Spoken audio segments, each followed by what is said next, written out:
Hi, I want to talk to you today about leveraging technology. And I know this can be scary for some as it has a sometimes large implementation fee and a per M fee as well, per employee per month. But I want to give you a real world example that I came up recently with where it really does pay to have the technology. And that was recently I had the privilege of going to Japan and Malaysia. So when you land in Japan, you think it'd be cool robots and tech and systems and they'd scan you and off you go in.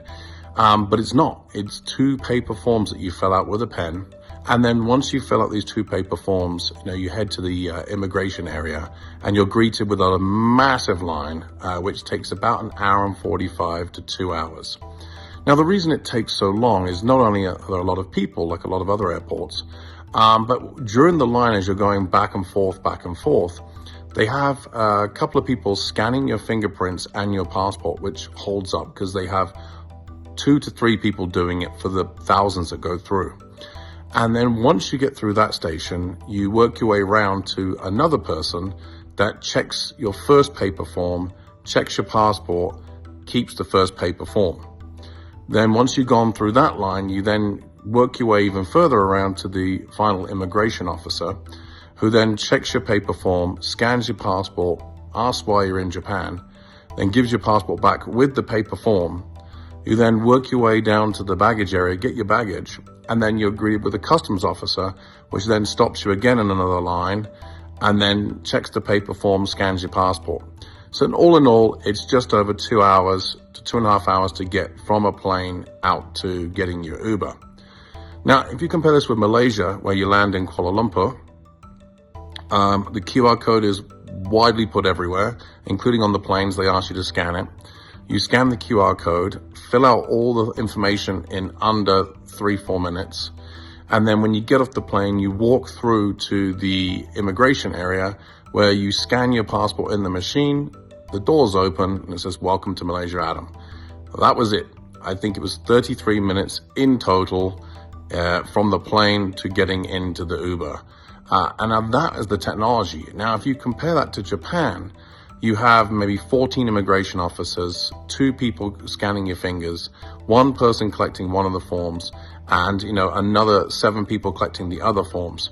You're touching about 21 people in total to Malaysia's 3 people employed in there.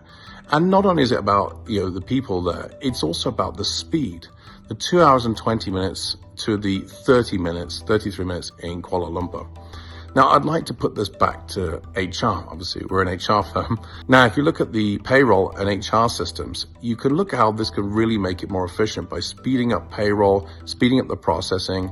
Employees can make changes self-service.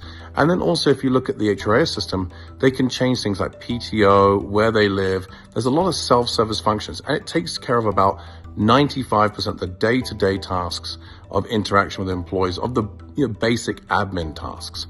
The rest of it, frees up the HR professional to be more strategic, take on higher level employee relations tasks, and also you're getting more value for your money out of your HR team because they are able to focus on those big ticket items. And again, this is with payroll as well, it'll be more accurate.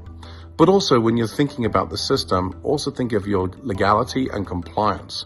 Having it on the system, on the cloud, protected, you can access it anywhere in the world. It makes it so much easier for an audit.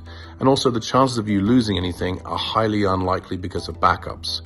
So I'd say getting stuff out of paper and out of files onto an actual tech system that's linked that you can access in the world, it just makes absolute sense. Especially if anything happens to that filing cabinet, then you've lost all that data that you're meant to be legally keeping. I hope you enjoyed this video. And again, if you want to contact me or our team about an HRIS system or payroll, we are system agnostic. We'll give you the best advice if you're just shopping around. Let us help you out. Thank you so much. Bye.